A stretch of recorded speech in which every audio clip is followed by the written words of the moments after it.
Hello and welcome back to everyone. मेरा नाम है राहुल और आज हम डिस्कस करने वाले हैं इस कंप्लीट क्लास के अंदर linear equation in one variable के कंप्लीट कॉन्सेप्ट को सीखने वाले हैं। चलिए देखते हैं आज की क्लास।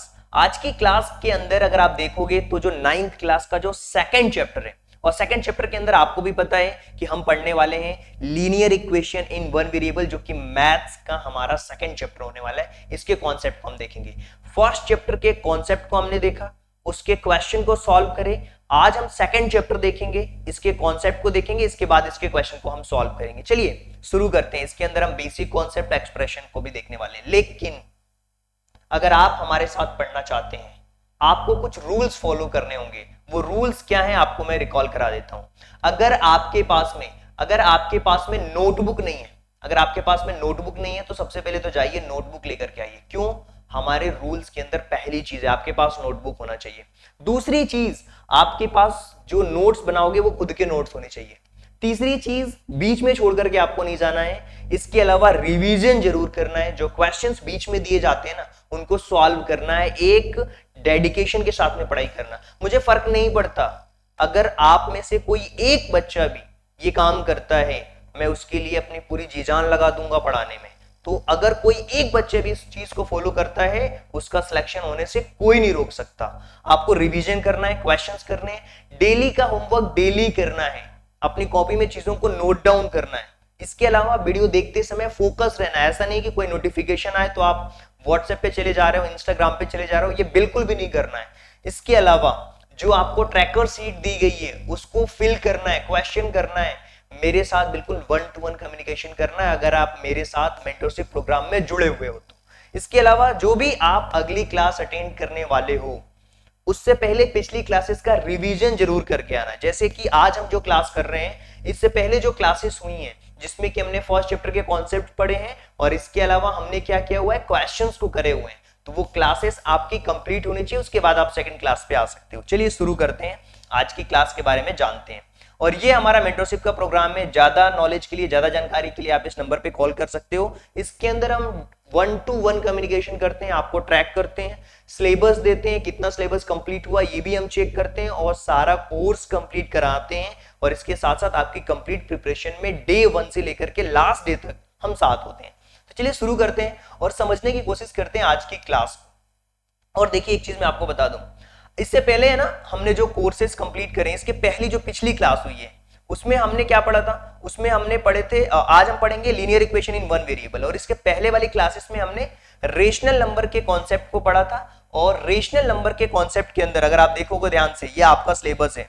और बार बार मैं कहता हूं, अगर आपकी जो नोटबुक है, जो आप डेली लेकर के बैठते हो, मेरे साथ पढ़ते हो, उस नोटबुक के अंदर है ना, सिलेबस बिल्कुल फ्रंट पेज पे होना चाहिए, पहले पेज पे सिलेबस होना चाहिए। उससे क्या होता है, आपको आइडिया लगता है कि यार हमने मैथ्स में ये हमारा सिलेबस है, इस सिलेबस में हमने ये चीजें कंप्लीट करनी है और ये चीजें कंप्लीट करना बाकी है। देखिए फर्स्ट चैप्टर जो रेशनल नंबर था, इसके अंदर हमने नंबर सिस्टम, एलसीएम, एचसीएफ और फ्रैक्शन से रिलेटेड क्वेश्चंस करे थे, डिविजिबिलिटी रूल के बारे में पढ़ा था, टाइप्स ऑफ नंबर के बारे में पढ़ा था, कॉन्सेप्ट्स पढ़े थे। कॉन्सेप्ट हमने पढ़ा इसके, और कॉन्सेप्ट पढ़ने के साथ साथ हमने क्या किया, इसके क्वेश्चंस को हमने किया है, करेक्ट। और मैंने एक और चीज बताई थी कि जो 20 अगर आपने ध्यान से देखा होगा तो मैंने ये भी बताया कि जो फर्स्ट चैप्टर का कॉन्सेप्ट था, वही कॉन्सेप्ट सेम हमारे डिविजिबिलिटी का एक अलग से चैप्टर दिया हुआ है इसके अंदर, यानी कि हमने ये भी कंप्लीट कर लिया, इसके कॉन्सेप्ट को भी हमने पढ़ लिया है। और आज मैं बताता हूं कि अगर हम आज कॉन्सेप्ट को पढ़ते हैं तो कौन कौन से चैप्टर एक दूसरे से रिलेटेड है, वो भी चीजें मैं आपको बता देता हूं। वो कैसे पता लगेगा, आपके सिलेबस से पता लगेगा। आप देखो, ये जो आपको चीजें दी हुई है ना, सबसे पहले सेकंड चैप्टर पे आ जाते हैं। ये आपका सेकंड चैप्टर है, ध्यान से देखना है आप। ये आपका सेकंड चैप्टर है, linear equation in one variable.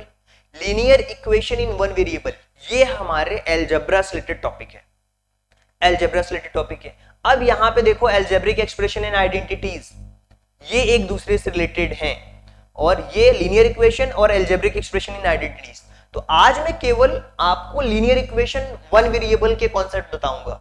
जब मैं अलजेब्रा एक्सप्रेशंस बताऊंगा, उसमें मैं फॉर्मूले बताऊंगा, उसके कॉन्सेप्ट्स बताऊंगा, ये सारी चीजें हम, अगर कोई चीज मिस हो जाती है, बच जाती है, तो अलजेब्रिक एक्सप्रेशन में हम देख लेंगे, क्योंकि उसमें 2 वेरिएबल्स आते हैं। अभी आगे हम बताएंगे, डिस्कस करेंगे कि वेरिएबल्स क्या होते हैं। इसके अलावा देखते हैं कि क्या कोई और सा जो चैप्टर है जो इनसे मिलता जुलता है या इनसे रिलेटेड है। बिल्कुल, ये दो चैप्टर तो आपस में एक दूसरे से कनेक्टेड है, और ग्राफ वाला भी पार्ट कह सकते हो कि कहीं ना कहीं इन दोनों के कॉन्सेप्ट्स में आ जाता है। अगर हमारा एक्स वाई और पोलिनोमियल का जो चैप्टर है वो भी इसके अंदर ही आ जाता है। अगर पोलिनोमियल्स अलग से कॉन्सेप्ट में दिया होगा तो वो भी हम उसके अंदर कंप्लीट कर लेंगे। ये दिया हुआ है, देखिए एक और, ये जो दिया हुआ है ना 29, ये 29 चैप्टर के कॉन्सेप्ट एल्जेब्रिक एक्सप्रेशंस, मतलब कि एक्सप्रेशंस को प्लस कैसे करना है, माइनस कैसे करना है, मल्टीप्लाई, डिवीजन, ये अलग से एक हमारा कॉन्सेप्ट दिया हुआ है, टॉपिक दिया हुआ है। तो 29 नंबर का जो चैप्टर है वो, और इसके अलावा मैं आपको बता देता हूं 29 के अलावा जो ये हमारा हमने पढ़ा 8th नंबर का, करेक्ट, 8th नंबर का, और ये सेकंड, ये कंप्लीटली एक दूसरे से रिलेटेड है। यानी कि 3 चैप्टर यहाँ पे एक दूसरे से रिलेटेड होने वाले हैं। तीनों चैप्टर को समझ करके, एक तो चैप्टर नंबर हमारा सेकंड जो हमारे सिलेबस के अकॉर्डिंग है, इसके अलावा चैप्टर नंबर 8 और चैप्टर नंबर 28 है, 28 ही है, करेक्ट, देख लेते हैं एक बार, 28 है जिसमें कि अलजेब्रिक एक्सप्रेशन का दिया हुआ है, 29 है, सॉरी 29 है। तो यहाँ पे 29th नंबर का जो चैप्टर है वो, ये 29 नंबर का चैप्टर है, करेक्ट। तो ये जो 3 चैप्टर के जो चीजें हैं, तो आज तो मैं केवल आपको 1 वेरिएबल के बारे में बताऊंगा। यहां पे मैं आपको बता दूंगा 2 वेरिएबल्स के क्वेश्चंस को देखेंगे, और ये जो जब हम इसको कंप्लीट कर रहे होंगे तो वहां पे पूरा एक बार रिकॉल कर लेंगे सारे कॉन्सेप्ट्स को, प्लस माइनस डिवीजन मल्टीप्लिकेशन सारी चीजें देख लेंगे। तो ये चैप्टर्स एक दूसरे से रिलेटेड है, तो आप लिख सकते हो अपनी कॉपी के अंदर कि ये 2 चैप्टर एक दूसरे, ये 3 चैप्टर एक दूसरे से रिलेटेड है। और इसके अलावा पहला चैप्टर जिसमें हमने किया था, और इसके अलावा डिविजिबिलिटी रूल, वो एक दूसरे से रिलेटेड थे। तो चलिए अब हम शुरू करते हैं, एक्चुअल कॉन्सेप्ट्स पे आते हैं। देखिए मैं बोलता हूं, अगर आपके पास में नोटबुक और पेन नहीं है ना, सबसे पहले तो नोटबुक और पेन लेकर के साथ में बैठिए, क्योंकि जब आप नोटबुक और पेन साथ में लेकर के बैठते हो ना तो आपको चीजें समझ आती हैं। चैप्टर के कॉन्सेप्ट को सीखने से पहले मैं हमेशा कहता हूं, वीडियो कितनी भी लंबी क्यों ना हो सकता है कि वीडियो आधे घंटे की हो, 1 घंटे की हो, 1.5 घंटे की हो, ये डिपेंड करता है चैप्टर्स के टॉपिक पे। कोई चैप्टर्स के टॉपिक छोटे होते हैं, और सबसे पहले हमें ट्रेंड को भी समझना पड़ेगा कि ये चैप्टर कितने मार्क्स का वेटेज देता है। अगर ये पूरा ट्रेंड को आप समझोगे अलजेब्रा से रिलेटेड, यानी कि जो 3 चैप्टर हैं, अगर इन तीनों चैप्टर से रिलेटेड देखोगे कोई कॉन्सेप्ट एक दूसरे से कोरिलेट करते हैं, तो 2024 में 7 क्वेश्चंस पूछे गए थे केवल अलजेब्रा वाले टॉपिक से। यानी कि इसके अंदर आपका 1 वेरिएबल भी आ गया, 2 वेरिएबल भी आ गया, और एक्सप्रेशंस के प्लस माइनस डिवीजन सब कुछ आ गया। यानी कि अगर ये 3 चैप्टर करते हैं तो 7 4 28 मार्क्स की तैयारी होगी। और इसके पहले मैंने आपको बताया था फर्स्ट चैप्टर में लगभग 24 मार्क्स उसमें, यानी कि ये दोनों चैप्टर ही मिल करके 52 मार्क्स। मतलब कि अगर आपने 2 चैप्टर के कॉन्सेप्ट को बहुत अच्छी तरीके से समझा है ना, तो 50%, 50 मार्क्स का जो वेटेज है वो यहीं से आएगा। 50 नंबर के क्वेश्चंस आप कर लोगे, तो कितना बड़ा वेटेज है आपको समझना पड़ेगा। तो ये ट्रेंड को भी मैं बताता हूं कि यार इस चैप्टर से इतने मार्क्स के क्वेश्चंस आए हुए हैं पिछले कुछ सालों में। तो ट्रेंड समझोगे तो आपको समझ आया कि किस चैप्टर पे हमें ज्यादा ध्यान देना है। तो तीनों चैप्टर का मिलाकर के ये ट्रेंड है, और ये ट्रेंड मैं तीनों में रख लूंगा, तीनों चैप्टर के कॉन्सेप्ट्स पढ़ाते टाइम पे। चलिए, लीनियर इक्वेशन। लीनियर इक्वेशन का मतलब समझना होगा कि यार लीनियर इक्वेशन का मतलब क्या होता है। सबसे पहले तो आपको समझना होगा कि लीनियर इक्वेशन होता क्या है। लीनियर जैसा कि नाम से ही पता लग रहा है, ये डिजिट वर्ड नहीं है। Linear equation is a type of equation in which degree of each variable. अब यहां पे आपको कंफ्यूजन हो रहा होगा कि सर वेरिएबल क्या होता है, बताता हूं। जो वेरिएबल की डिग्री होती है ये भी बताऊंगा। In the equation is exactly equal to the 1, यानी कि किसी भी नंबर, किसी भी वेरिएबल की जो पावर होगी वो 1 होगी, वो लीनियर इक्वेशन होगा। मतलब कि x टू द पावर 1 यानी कि x, ऐसा होगा। और लीनियर इक्वेशंस में क्या होता है, एक ही वेरिएबल प्रेजेंट रहता है, और हमें पढ़ना भी वही टॉपिक है, लीनियर इक्वेशन इन 1 वेरिएबल। और इसके क्वेश्चन बताऊंगा मैं किस टाइप के क्वेश्चंस पूछे जाते हैं, और वो कॉमन क्वेश्चन है जो पूछा ही जाता है। यानी कि जो रैखिक समीकरण होता है वो एक तरीके का समीकरण है जिसमें समीकरण में प्रत्येक चर की डिग्री बिल्कुल 1 के बराबर होती है। किसके बराबर होती है? एक के बराबर होती है, और एक चर वाले रैखिक समीकरण वे समीकरण होते हैं जिसमें केवल एक ही चर मौजूद होता है और ये समीकरण का केवल एक ही समाधान होता है, जिसे हम ग्राफ पे ड्रॉ कर लेते हैं। एक ही समाधान होता है, मतलब इसमें x की वैल्यू आएगी या तो इसमें y x की वैल्यू आएगी। क्लियर? एक ही वेरिएबल होगा, या y दिया होगा तो y की केवल वैल्यू आएगी। क्यों? वेरिएबल एक है इसके अंदर। तो आपको यह समझ आ गया होगा कि लीनियर इक्वेशन क्या होता है। इसको थोड़ा सा मैं और डिटेल्ड में बताता हूं। अपनी कॉपी के अंदर आपको लिखना है, कहीं नहीं जाना है छोड़ करके। क्यों?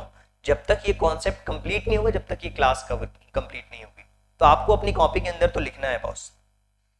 चलिए अब हम बात करते हैं बेसिक इक्वेशन की, और यहां से आपको समझ आएगा कि लीनियर इक्वेशन में क्या क्या चीजें होती हैं, बेसिक इक्वेशन क्या होते हैं। देखिए, एक स्टैंडर्ड फॉर्मेट होता है किसी भी इक्वेशन को लिखने का। अगर मैं बोलूं कि ये एक हमारा लीनियर इक्वेशन वन वेरिएबल का एक स्टैंडर्ड फॉर्मेट है जिसमें हमने लिखा हुआ ax plus b equal to 0, ax plus b equal to 0। अब एक एक टर्म को हम समझेंगे, डिटेल्ड में समझेंगे। आप लिखिए अपनी कॉपी के अंदर, नोट्स बनाइए। ये जो x है ना, वो वेरिएबल है, वेरिएबल है। अच्छा, वेरिएबल का मतलब क्या होता है? वेरिएबल में दो चीजें होती है जिसको हम हिंदी में कहते हैं चर।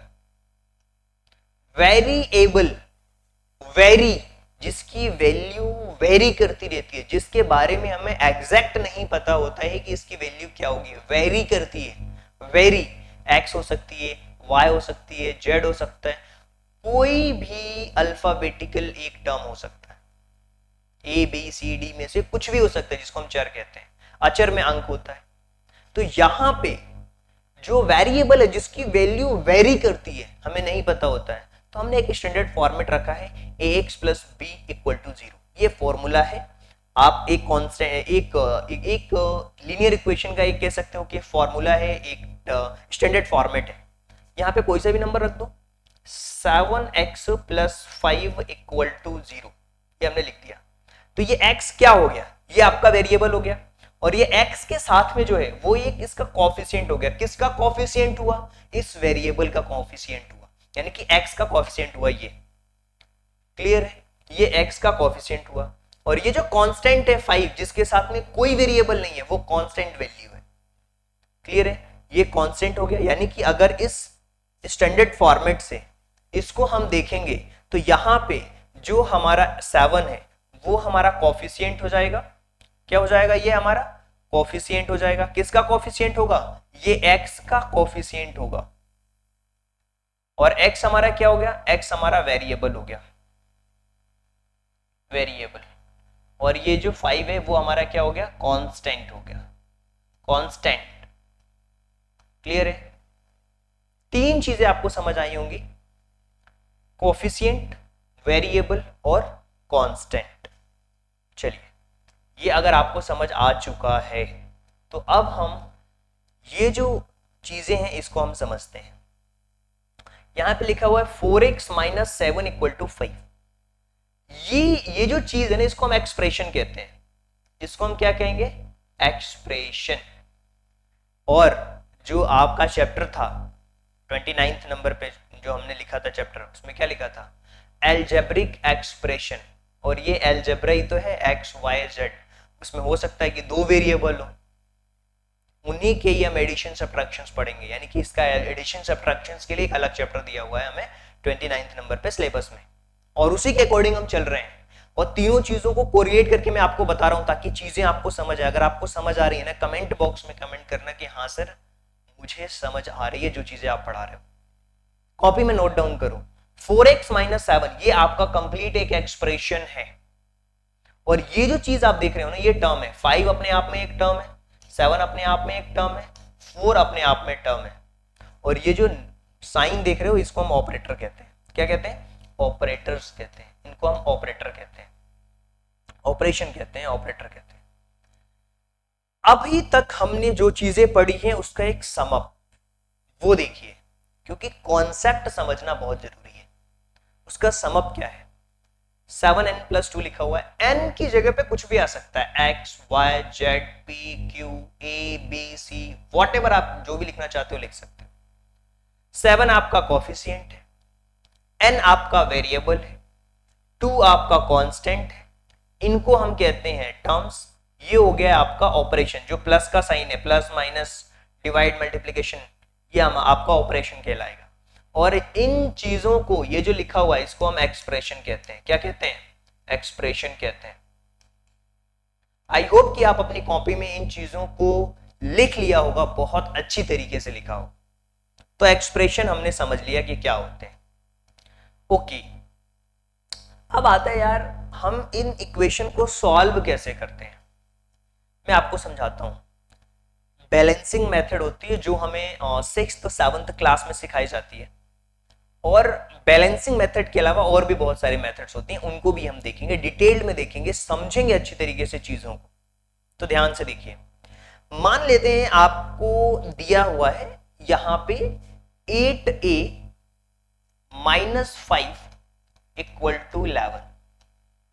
ठीक है, सबसे पहले हम बैलेंसिंग मेथड के बारे में बात करते हैं कि बैलेंसिंग मेथड क्या कहता है।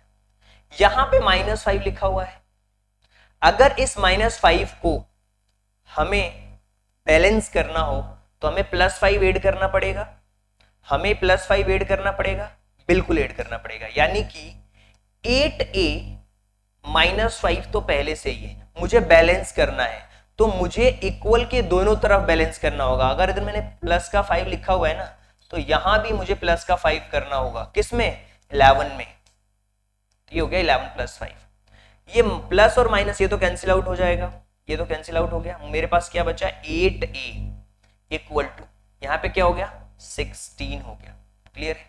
अब मुझे फिर से बैलेंस करना है, इस 8 को हटाना है, चूंकि मल्टीप्लीकेशन में तो मुझे डिवाइड करना पड़ेगा बैलेंस करने के लिए दोनों में 8 से। तो यहां भी 8 से डिवाइड कर दिया और यहां भी मैंने 8 से डिवाइड कर दिया। तो 8 से तो 8 ये कैंसिल आउट हो गया, 8 2 जा क्या हो गया? 16। यानी a की जो वैल्यू आई है वो आई है 2 बैलेंसिंग मेथड से। बैलेंसिंग मेथड क्या कहती है? बैलेंसिंग मेथड ये कहती है कि अगर कोई भी टर्म प्लस में दिया हो, बैलेंस करने के लिए माइनस करना पड़ेगा। क्या करना होगा? बैलेंस करने के लिए माइनस करना पड़ेगा आपको, बैलेंस करने के लिए। इसके अलावा बैलेंसिंग मेथड में अगर ये प्लस कर दिया तो दोनों तरफ प्लस करना होगा, अगर आपने डिवाइड किया तो दोनों तरफ डिवाइड करना होगा, अगर आपने मल्टीप्लाई किया तो दोनों तरफ मल्टीप्लाई करना होगा। इस तरीके से चीजों को हम बैलेंस करते हैं। चलिए एक क्वेश्चन देता हूं, उस क्वेश्चन को आप सॉल्व करेंगे बैलेंसिंग मेथड से, और अभी मुझे सॉल्व करके बताओगे कि इसका करेक्ट आंसर क्या होने वाला है। वो क्वेश्चन कुछ इस तरीके से होगा, इसको मैं रफ कर देता हूं, अपनी कॉपी में लिखते भी जाएंगे आप लोग। बैलेंसिंग मेथड नाम है इसका, और इसके अलावा भी हम इन चीजों को सॉल्व करते हैं। कैसे? बेसिक्स बता रहा हूं बिल्कुल मैं, बहुत सारे बच्चों को आ भी रहा होगा ये चीजें, जिन्होंने बहुत अच्छी तरीके से अपनी क्लासेस में पढ़ा होगा उनको आ भी रहा होगा। क्वेश्चन कुछ इस तरीके से है, 10 + 6y = 34 करके बताइए आप मुझे। इस क्वेश्चन को डिटेल में सॉल्व करके बताइए।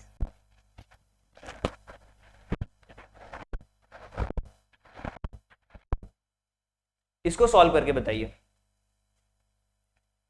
आपकी कॉपी में ये क्वेश्चन होना चाहिए। मुझे बताओगे कि y की वैल्यू क्या आएगी इस क्वेश्चन में। आप मुझे बताओगे कि इस क्वेश्चन में y की जो वैल्यू है वो क्या होने वाली है। तो ध्यान से देखिए, अगर आपने नहीं किया हुआ है तो यहां प्लस का 10 दिया हुआ है। बैलेंस करने के लिए मैं इक्वेशन में दोनों तरफ क्या करने वाला हूं? -10 करने वाला हूं। यानी कि ये 10 लिखा हुआ है, +6y लिखा हुआ है, तो मैं -10 करूंगा। यहां पे 3y है तो मैं -10 करूंगा। तो ये 10 से तो 10 हमारा कैंसिल आउट होगा।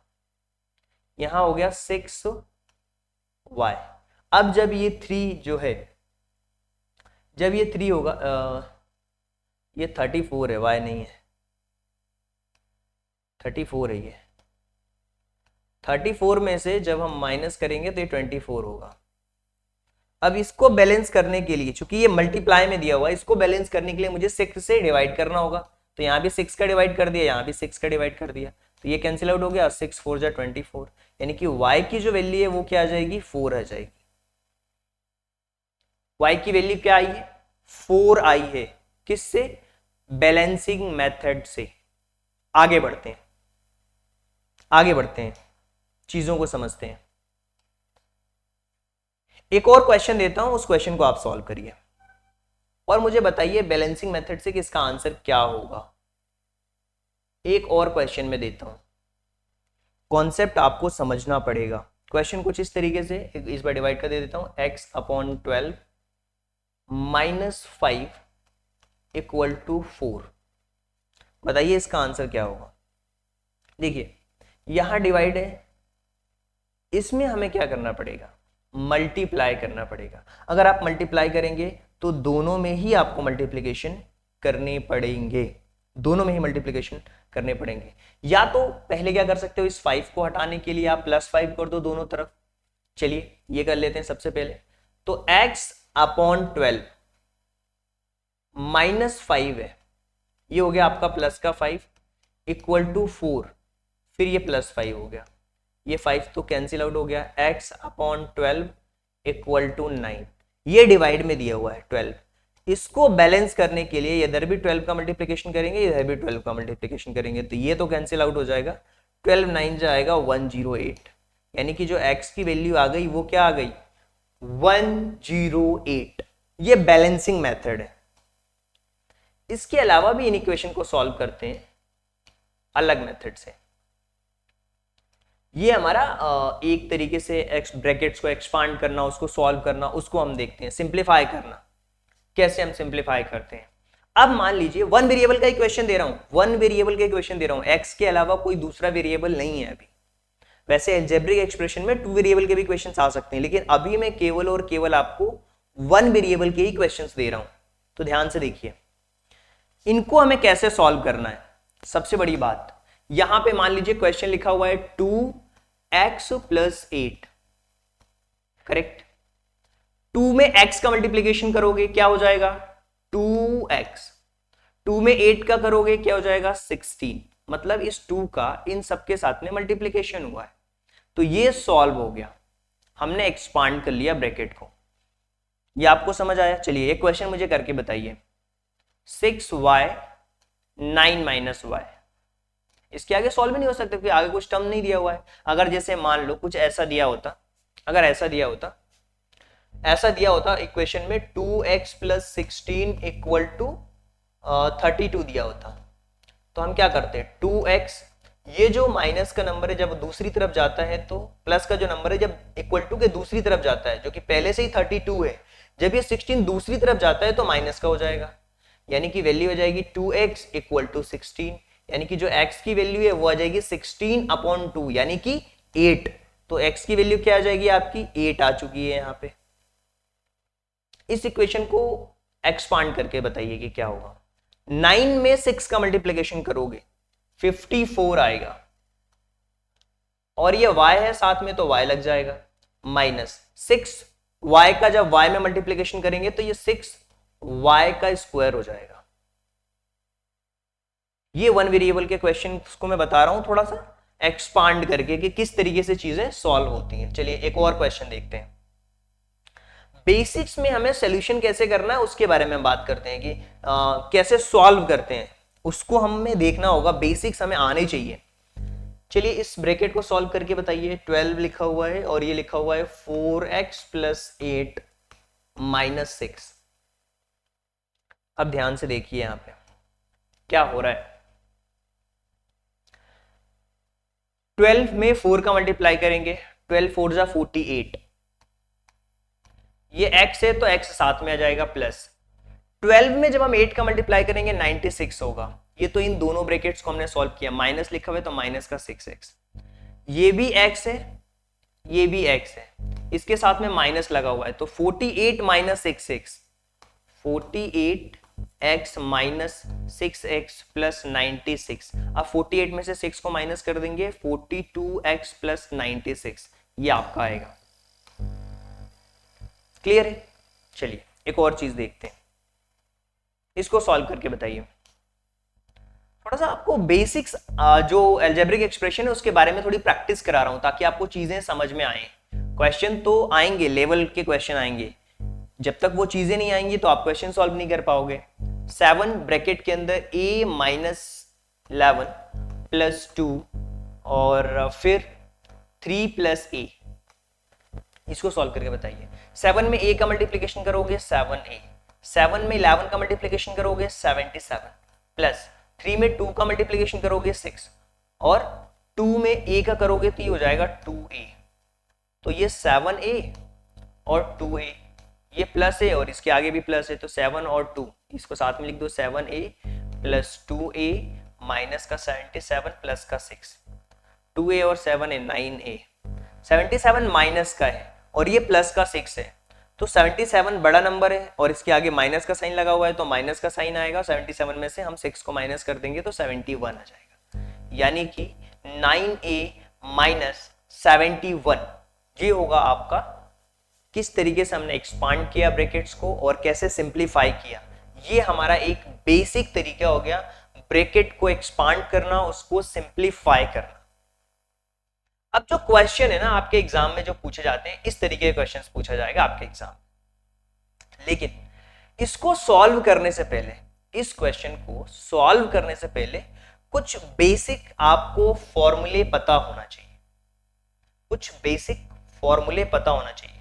अगर वो बेसिक फॉर्मूले आपको नहीं पता तो आप उन क्वेश्चन को सॉल्व नहीं कर पाओगे, क्योंकि बेसिक फॉर्मूले से ही क्वेश्चन सॉल्व होंगे आपके कंप्लीटली। चलिए, तो वो बेसिक फॉर्मूलों को मैं बता देता हूं। वैसे तो जब हम एल्जेब्रिक एक्सप्रेशंस पढ़ेंगे, उनकी आइडेंटिटीज पढ़ेंगे वो चैप्टर, तो वहां पे मैं बताऊंगा, लेकिन इस क्वेश्चन को सॉल्व करने के लिए आपको बेसिक आइडेंटिटीज के बारे में एटलीस्ट पता तो होना चाहिए। अगर नहीं पता है तो मैं आपको बता देता हूं, इसको अपनी कॉपी में आप लिख लेना, और जब मैं एल्जेब्रिक एक्सप्रेशंस की आइडेंटिटीज बताऊंगा तो वहां भी बताऊं बहुत अच्छे तरीके से। तो ध्यान से समझिए, एक फॉर्मूले में पैटर्न होता है, उस पैटर्न को मैं सिखा देता हूं आज। फॉर्मूले में पैटर्न होता है, अभी मुझे याद आ गया कि हाँ बताया जा सकता है। एक पैटर्न है, आप ध्यान से अगर पैटर्न्स को देखोगे ना तो आपको फॉर्मूले पता होना चाहिए। अच्छा, अभी तक आपने बेसिक्स कुछ फॉर्मूले पढ़ रखे हैं। क्या फॉर्मूले पढ़ रखे हैं अभी मैं आपको बताता हूं, आपने कौन से फॉर्मूले पढ़ रखे हैं। आपने ये फॉर्मूले पढ़ रखे हैं पहले से ही। क्या है वो? जैसे कि a प्लस बी का होल स्क्वायर क्या होता है, a square plus 2ab plus b square, ये आपने पढ़ रखा है। आपने और पढ़ रखा है a माइनस बी का whole square, a square minus 2ab plus b square. आपने ये भी पढ़ रखा होगा a square minus b square, 8th class में है, अगर नहीं पढ़ा होगा तो आगे आएगा। एक ब्रैकेट के अंदर a प्लस बी, दूसरे ब्रैकेट के अंदर a माइनस बी। अब प्रॉब्लम क्या होती है, जब हमसे कोई ये पूछ देता है कि आप मुझे ये बताओ a प्लस बी का होल क्यूब क्या होगा। इसका फॉर्मूला होता है a cube plus 3a square b plus 3ab square plus b cube, ये इसका फॉर्मूला है। इसी तरीके से अगर आपसे कोई पूछ दे a माइनस बी का होल क्यूब क्या होता है, इसका फॉर्मूला होगा a cube minus 3a square b plus 3ab square minus b cube. लिख लो अपनी कॉपी के अंदर, एक ये फॉर्मूला लिख लो, आगे काम आएंगे, और ये भी लिख लो। ये फॉर्मूले हैं बेसिक। अब यहां से इन फॉर्मूलों में एक पैटर्न है, उस पैटर्न को हम सीखने वाले हैं। अगर आपने उन पैटर्न्स को बहुत अच्छी तरीके से देख लिया, समझ लिया और सीख लिया तो आप फॉर्मूले के पैटर्न्स को समझ पाओगे। चलिए उस पैटर्न को हम देखते हैं। ध्यान से देखना मैं क्या आपको बताने की कोशिश कर रहा हूं। ध्यान से अगर आप देखोगे तो आपको चीजें समझ आने लगेंगी। पैटर्न मैं आपको बता दे रहा हूं अभी। वैसे तो 1 वेरिएबल्स पढ़ा रहा हूं, लेकिन इसमें दो वेरिएबल्स आ रहे हैं, ए बी आ रहा है, ए प्लस बी आ रहा है, ए भी वेरिएबल है, बी भी वेरिएबल है, तो ठीक है 2 वेरिएबल्स में तो हम पहुंच गए हैं। लेकिन 2 वेरिएबल्स में तो हम पहुंच चुके हैं, लेकिन हमें इस पैटर्न को समझना पड़ेगा। वो पैटर्न क्या है, ध्यान से देखिए। a प्लस बी की जो पावर है वो 0 है, तो इसका मतलब क्या होता है, पहले मैं पूरा पैटर्न लिख देता हूं। चलिए, a प्लस बी की पावर 1, फिर आपका जो फॉर्मूला आता है a प्लस बी का होल स्क्वायर, फिर आता है a प्लस बी का होल क्यूब। इस पैटर्न को अगर आपने समझ लिया ना, बहुत आसान हो जाएंगी चीजें आपके लिए, बहुत ही आसान हो जाएंगी चीजें। अब ध्यान से देखना, a प्लस बी की पावर अगर 0 है तो ये 1 होता है, a प्लस बी की पावर 1 है तो ये a प्लस बी होता है। ये यहां पे क्या हो रहा है, देखिए एक्चुअल में क्या हो रहा है, a की पावर को, a की यहां पे हाईएस्ट पावर 2 होगी, a की पावर को हम घटाते हैं और b की पावर को बढ़ाते हैं, तो a प्लस b, b की पावर को बढ़ाना है तो यहां पे b आएगा। अब समझना फॉर्मूला कैसे ये जनरेट हो रहा है, ठीक है। और यहाँ पे b स्क्वायर होगा और यहाँ पे a की पावर 2 है तो यहाँ पे a की पावर a आएगी, तो यहाँ पे a की पावर कुछ भी नहीं होगी। क्लियर है। अब ये 2 कैसे आ रहा है, 2 आ रहा है 1 और ये 1, फॉर्मूला बन गया a square plus 2ab plus b square, ठीक है। अब आगे बढ़ते हैं, फिर आप समझोगे चीजों को तो आपको समझ आएंगे चीजें। यहां पे a की हाईएस्ट पावर क्या हो सकती है, 3, फिर a की हाईएस्ट पावर क्या हो सकती है, a की पावर 2 हो सकती है, और a की जो पावर हो सकती है इसके बाद क्या होगी, a स्क्वायर होगा, इसके बाद क्या होगा, a होगा। क्लियर है। और उसके बाद a की पावर नहीं होगी, यहाँ पे b की पावर कुछ भी नहीं होगी, यहाँ पे b की पावर की शुरुआत होगी। a की पावर को घटाना है और b की पावर को बढ़ाना है, a स्क्वायर भी हो गया। यहाँ पे b की पावर 1 है तो यहाँ पे b की पावर 2 रख देंगे और यहाँ पे b की पावर क्या हो जाएगी, 3 हो जाएगी। यहाँ पे a की पावर 3 थी, यहाँ पे a की पावर 2, a की पावर 1 और a की पावर कुछ भी नहीं। यहाँ b की पावर कुछ भी नहीं है, b की पावर 1, b की पावर 2, b की पावर 3। ये आपको समझ आ रहा होगा। अब हम इसके कोफिशिएंट को लिखते हैं, a स्क्वायर b का कोफिशिएंट क्या हो जाएगा, यहाँ पे कुछ भी नहीं है तो 1, 1 और 2 3, 2 और 1 3, यहाँ पे कुछ भी नहीं होगा। तो a cube plus 3a square b plus 3ab square plus b cube. इसी तरीके से मैं आपसे पूछ दूं कि a प्लस बी का होल 4 भी निकाल सकते हो क्या, बिल्कुल निकाल सकते हो। a प्लस बी का होल 4 निकाल सकते हो आप। कैसे निकलेगा वो, a प्लस बी का होल 4, a की पावर 3 है तो ये हो जाएगा a की पावर 4 प्लस, इसके अलावा 3a स्क्वायर भी लिखा हुआ है तो ये हो जाएगा a की पावर 4 है तो अभी हो जाएगा a की पावर 3, फिर हो जाएगा प्लस a की पावर 2, फिर हो जाएगा प्लस a। क्लियर है। अब इसके बाद a की पावर कुछ भी नहीं होगी। अब हमें b की पावर को क्या करना है, b की पावर को बढ़ाना है, तो b की पावर यहाँ पे कुछ भी नहीं है, यहाँ पे b की पावर हो जाएगी, यहाँ पे b स्क्वायर हो जाएगा, यहाँ पे b की पावर 3 हो जाएगी और यहाँ पे b की पावर 4 होगी। अब हमें कोफिशिएंट्स लिखना है। कोफिशिएंट्स कैसे आएगा, 3 और 1 4, 3 और 3 6, 3 और 1 4, तो ये हो गया a प्लस बी की जो पावर है 4 हो गई है। इस तरीके से हम चीजों को देख सकते हैं और समझ भी सकते हैं। तो ये हो गया आपका कंप्लीटली फॉर्मूला। और आप मुझे बताओगे अभी इस पैटर्न के बेसिस पे a प्लस बी का होल 5 क्या होने वाला है, ये आप मुझे बताने वाले हो। करेक्ट, ये आप मुझे बताने वाले हो, ये आप बताने वाले हो। तो ये हमने कॉन्सेप्ट देखा। और देखो यहाँ पे फॉर्मूला मैंने बताया, सेम वही चीज आई है यहां भी। अब माइनस आ गया तो क्या करेंगे, क्वेश्चन उठता है ना, माइनस आ गया तो क्या करेंगे, कुछ नहीं करना। माइनस आ गया तो, माइनस अगर आ जाता है ना, माइनस आ जाता है तो यहां पे b की जगह पे माइनस b रख दो, तो जहां पे b है वो माइनस आ जाएगा। यहां पे अगर माइनस b रखोगे तो यहाँ पे b 1 टाइम है, माइनस 2ab आ जाएगा। b स्क्वायर है यानी कि माइनस b का माइनस b में मल्टीप्लीकेशन हो जाएगा, प्लस का b स्क्वायर हो जाएगा। यहाँ पे b है, अकेला है, यहाँ पे अगर माइनस b रखोगे तो क्या हो जाएगा, माइनस वाले टर्म में माइनस b रखोगे तो माइनस यहाँ पे लग जाएगा। यहाँ पे b स्क्वायर है, अगर माइनस बी स्क्वायर करेंगे तो माइनस माइनस प्लस यानी प्लस का ही साइन रहेगा। b की पावर 3 है यानी कि ओड है, तो यहाँ पे क्या हो जाएगा, माइनस का 3 होगा, यहाँ पे माइनस का b क्यूब होगा। तो माइनस जहां पे होगा वहां पे माइनस भी पुट कर देंगे, माइनस के लिए भी फॉर्मूला सेट हो जाएगा हमारा। तो हमने फॉर्मूले के पैटर्न को देखा। अच्छा, ये वाले क्वेश्चन हम कैसे सॉल्व करेंगे, इस टाइप का क्वेश्चन आएगा तो हम किस तरीके से सॉल्व करेंगे। चलिए इस क्वेश्चन को हम सॉल्व करते हैं। ठीक है, ध्यान से देखिए इस क्वेश्चन को कि किस तरीके से सॉल्व कर रहा हूं मैं। अगर इस टाइप का क्वेश्चन आ जाए, हमें दिया हुआ है x minus 1 upon x equal to 3, x minus 1 upon x equal to 3 दिया हुआ है। बेसिक्स तरीके से बताता हूं, बहुत ही बेसिक तरीके से।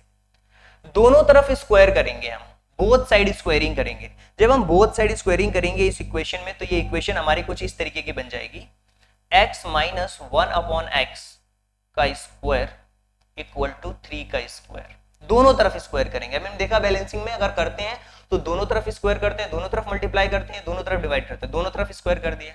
अब ये a माइनस बी का होल स्क्वायर हो गया है, a माइनस बी का होल स्क्वायर हो गया। और a माइनस बी का होल स्क्वायर क्या होता है? a का स्क्वायर यानी कि x का स्क्वायर, माइनस है तो माइनस का 2ab, 2 इंटू एक्स, a हो गया, ये हमारा b हो गया, प्लस बी स्क्वायर यानी कि 1 अपॉन एक्स स्क्वायर। क्लियर है? इक्वल टू क्या हो गया? 9 हो गया। अब ध्यान से देखना, ये x से x हमारा कैंसिल आउट हो गया। क्या हो गया यहाँ पे? X square minus 2 plus 1 upon x square equal to 9। अब ये माइनस 2 है, जब उस तरफ जाएगा प्लस का 2 हो जाएगा, ये होगा x square plus 1 upon x to the power, अगर ये 2 है 2 उस तरफ जाएगा तो 9, और ये माइनस का 2 है तो ये प्लस का 2 हो जाएगा, 9 और 2 हो जाएंगे 11, तो ये हो जाएगा x square plus 1 upon x square equal to 11। अगर हमसे ये पूछता वैल्यू कि x to the power 2 1 upon x to the power 2, तो आंसर इसका 11 होता है, लेकिन यहाँ पे 11 अभी आंसर नहीं है। हमारे पास क्या आ चुका है? हमारे पास आ चुका है x square plus 1 upon x square, x square plus 1 upon x square equal to 11, ये हमारा आ चुका है। कैसे आ गया? इस फॉर्मूले से आया। अब हमें इसका फिर से बोथ साइड स्क्वायरिंग करना पड़ेगा, इसका फिर से बोथ साइड स्क्वायरिंग करना पड़ेगा। जब हम इसका फिर से बोथ साइड स्क्वायरिंग करेंगे तो क्या होगा? ध्यान से देखिए, मेरे पास टर्म क्या आ चुका है? मेरे पास टर्म कुछ ये आया था x square plus 1 upon x square. अगर इसकी वैल्यू पूछता तो डायरेक्ट 11 लिख देते। अब बोथ साइड स्क्वायरिंग करेंगे इसमें, जब हम इसमें बोथ साइड स्क्वायरिंग करेंगे तो ये हो जाएगा x square plus 1 upon x square का होल स्क्वायर इक्वल टू 11 का स्क्वायर।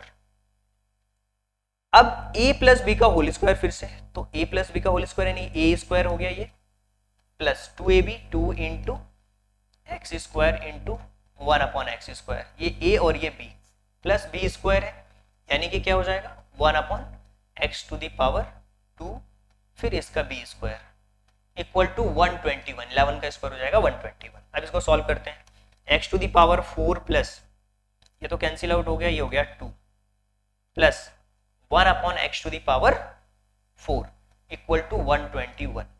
अब ये 2 है ना, उस तरफ जाएगा तो क्या हो जाएगा? माइनस का 2 हो जाएगा, तो वैल्यू आ गई किसकी? X to the power 4 plus 1 upon x to the power 4 equal to 121 minus 2, तो इसका आंसर हो जाएगा 119। किसका? X to the power 4 plus x upon x to the power 4। इस तरीके के क्वेश्चन आते हैं। अगर ये पूछेगा तो 109 और x square plus 1 upon x square तो 11, 119 दिया हुआ है क्या? यस। ऑप्शन नंबर जो सी है वो आपका करेक्ट ऑप्शन है। Option number C is the right answer. I hope कि ये जो क्वेश्चन है आपको बहुत अच्छी तरीके से समझ आया होगा और इसका आंसर है 190। तो यहां पे इस तरीके के कॉन्सेप्ट जो है वो हमने सीख लिए हैं। आगे आने वाले वीडियो लेक्चर्स में हम देखने वाले हैं इससे रिलेटेड क्वेश्चंस, और इसी टाइप के क्वेश्चंस को भी हम देखने वाले हैं। यह है आपकी ट्रैकर सीट। ट्रैकर सीट में हमने क्या कंप्लीट कर लिया आपको पता होना चाहिए।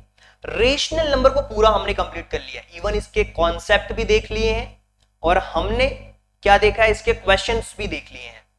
इसके अलावा लीनियर इक्वेशन का आज हमने कॉन्सेप्ट सीखा है लीनियर इक्वेशन के। हाँ, कुछ एल्जेब्रिक एक्सप्रेशन और आइडेंटिटीज देखी हैं, और प्लस माइनस कैसे करना है ये भी हमने देखा है, प्लस और माइनस कैसे करना है ये भी हमने देखा है। और आपकी ट्रैकिंग सीट में आपको पता होना चाहिए कि हमने इसको भी कंप्लीट कर लिया है। ये जो आपका दिया हुआ है ये पहला चैप्टर कंप्लीट हुआ है, इसके अलावा आपका सेकंड चैप्टर के कॉन्सेप्ट कंप्लीट हुए हैं, इसके अलावा हाँ डिविजिबिलिटी एग्जाम ये भी कंप्लीट हो चुका है, डिविजिबिलिटी रूल जिसको हम कहते हैं। एल्जेब्रिक एक्सप्रेशन का सब्ट्रैक्शन, मल्टीप्लिकेशन, डिवीजन मैंने आपको बताया एक्सपांड करके वो कैसे करना है, कॉन्सेप्ट इसके हमने देख लिए हैं। तो ये सारी चीजें आपके सिलेबस में जो टॉपिक है जो ट्रैक कर रहे हैं वो कंप्लीट हो चुका है। जब ये चैप्टर आएगा फिर से हम रिवीजन करेंगे उस टाइम पे, डोंट वरी। तो बिल्कुल हमारी स्टडी इसी तरीके से होने वाली है। कुछ टॉपिक्स मिस होंगे, हम उसको मिसलेनियस टॉपिक्स के अंदर कवर करके उसको कवर कर लेंगे। आई होप कि चीजें आपको समझ आ रही होगी, और जो भी बच्चे मेरे मेंटरशिप प्रोग्राम से जुड़ना चाहते हैं वो इस नंबर पे कॉल कर सकते हैं मेंटरशिप के लिए। इसमें होता क्या है ना, क्या फर्क है बाकी बच्चों में और जो ऐसे तैयारी कर देखिए फर्क थोड़ा सा है। हम यहाँ पे हैंड होल्डिंग सपोर्ट प्रोवाइड करते हैं, आपसे पूछते हैं कि आपने ये कोर्स किया या नहीं कंप्लीट किया, आपने अपनी कॉपी में ये चीज लिखी या नहीं लिखी। वीकली बेसिस पे आपकी रैंकिंग होती है बच्चों के बीच में, आपकी पोजीशन कौन सी है। डेली आपको टास्क दिए जाते हैं, डी वाइज ट्रैकिंग होती है, डाउट क्लियर होते हैं, वीकली टेस्ट आपको दिए जाते हैं, सिलेबस का कंप्लीट एनालिसिस होता है कि कौन सा पार्ट आपका वीक है, कौन सा पार्ट आपका मजबूत है, उस तरीके से कंप्लीट तैयारी करवाते हैं। और आई होप कि आपको सारी चीजें समझ आई होगी। So thank you so much and thanks for giving your precious time at the last. God bless you, thank you so much. मिलते हैं अगली वीडियो के अंदर जिसके अंदर हम देखेंगे linear equation one variable related questions को देखने वाले। So thank you so much.